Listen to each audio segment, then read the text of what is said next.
rappelle quand j'étais en Sierra Leone et que à l'âge de 27 ans, 26 ans et demi d'ailleurs, je mets la carte du monde sur le mur. Et je parlais en langue pendant cette saison.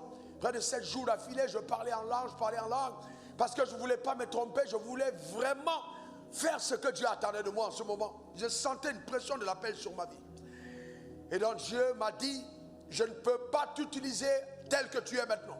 J'ai dit, Seigneur, qu'est-ce qu'il y a? Il dit, offre-moi ta famille en sacrifice. Donne-moi ta famille et je vais me servir de toi. Et dans cette nuit-là, j'ai commencé à pleurer et je lui ai donné ma famille. J'ai dit, Seigneur, la seule chose que je demande, c'est que personne d'entre eux ne meure sans t'avoir connu. Et comme signe d'alliance, quelques jours plus tard, moins de 4 jours plus tard, ma mère regardant la télé, est née de nouveau à la télévision sans être dans une église. Et Dieu a prouvé et attesté qu'il était un Dieu fidèle. Amen. Écoute-moi attentivement. Dieu veut ta vie. Il a vu entièrement. Assieds-toi un moment. Je veux te partager certaines choses et on va prier.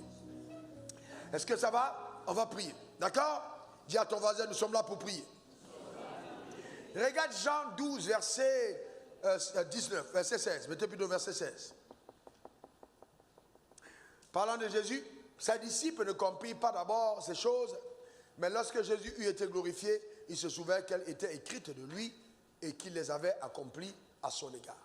Donc vous voyez que les disciples de Jésus se sont souvenus que Jésus n'a fait qu'accomplir ce qui était écrit de lui.